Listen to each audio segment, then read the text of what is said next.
Now, which is more important, your privacy or your safety? It's a question we've asked on the filter before, but now if you're going to LAX, you don't have a choice. Safety wins out.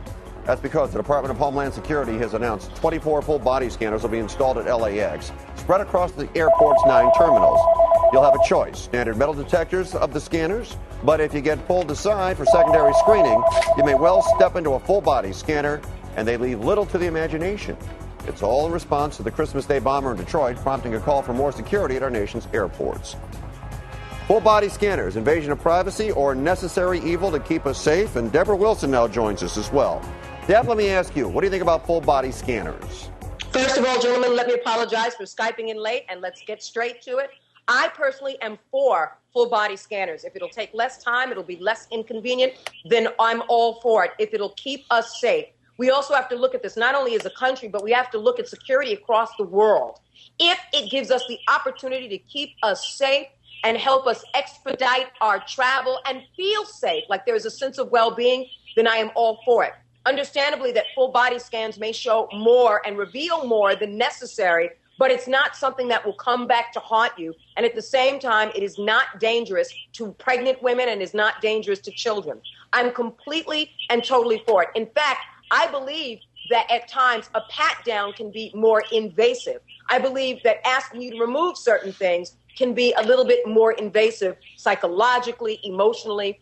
I personally believe that if a body scan works and can actually allow people to move closer to their destination by getting through it and going through it, then why not? I think at the end of the day, Americans are going to look at all of this and say, wait, I have to take a flight on a regular or semi-regular basis, or I'm going on vacation. Therefore, if my convenience allows to my well-being, then therefore I'm going to do it. And I think most Americans would just allow it to happen. All right, Ron, what do you think? Invasive or a good idea? I think we're a nation of scaredy cats. I think we can be so safe from everything, and you can't be so safe from everything.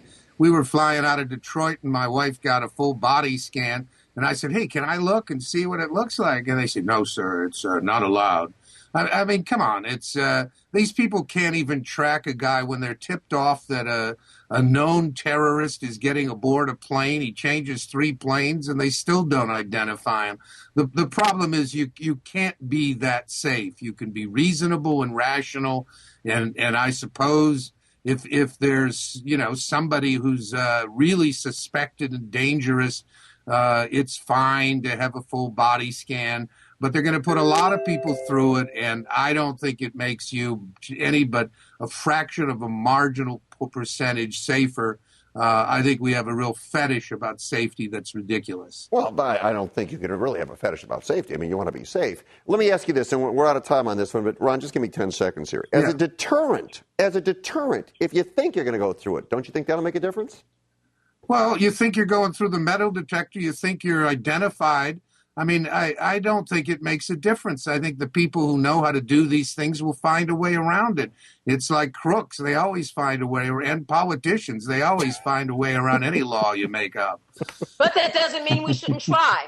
All right. You can't be too careful. All right, let's go last topic. If your city council wanted to build a jail down the block from your house, you probably wouldn't like it. And you'd probably like it even less if they filled the jail with illegal immigrants, right? Welcome to Orange County. U.S. Customs and Immigration Enforcement has given the OC more than $150 million to house immigration detainees for the next 5 years. Orange County Board of Supervisors approved the plan. More than 800 beds would be set aside for immigrant detainees in the city of Orange. Their city council will take up the issue next week. If this were happening in your city, Ron, would you want hundreds of immigration detainees jailed in your own backyard? Well, I don't know if they're any more dangerous than all the other people jailed in the county jail, the federal jail, the city jails.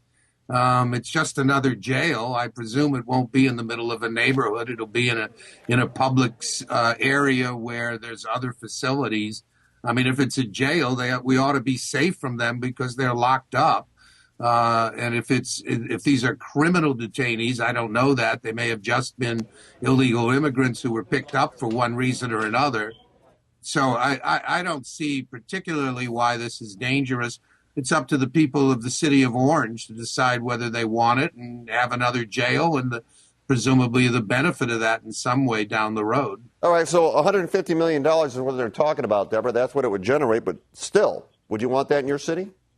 Quite frankly, I wouldn't. If I lived in Orange County, my hackles would be up slightly. Yes, it would bring in revenue for the city, but the idea of it is when a crime is committed here in the United States and someone is booked on criminal charges or whatever, or even allegations, we know we have a certain sense of control over what that person is being booked for. However, coming from another country, we don't know if that person is simply someone who wants a better way of life for their family or someone who is escaping justice because they've murdered, because they were in the criminal system in Mexico because of other crimes, of kidnapping, of rape, of murder, of drugs. We have no control over that. So I, quite frankly, as a citizen, would be up in arms a bit, knowing that they were spreading that into two facilities, because it's not just one facility, Fred. It would be spread between two facilities in Orange County. So, and it's close to the block at Orange, which is a larger open mall. So anything could happen. Now, if it were a prison system, I think security might be a little different.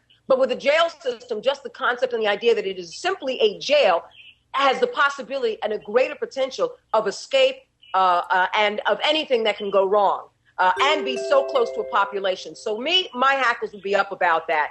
I would definitely have some trepidation over that. All right. Ron and Debra, always a pleasure. Good job. Deb, thanks for jumping in here. I know you had some problems, and it's great you got it to work. We'll talk to you guys soon. Yes, sir. Thanks. Thank you.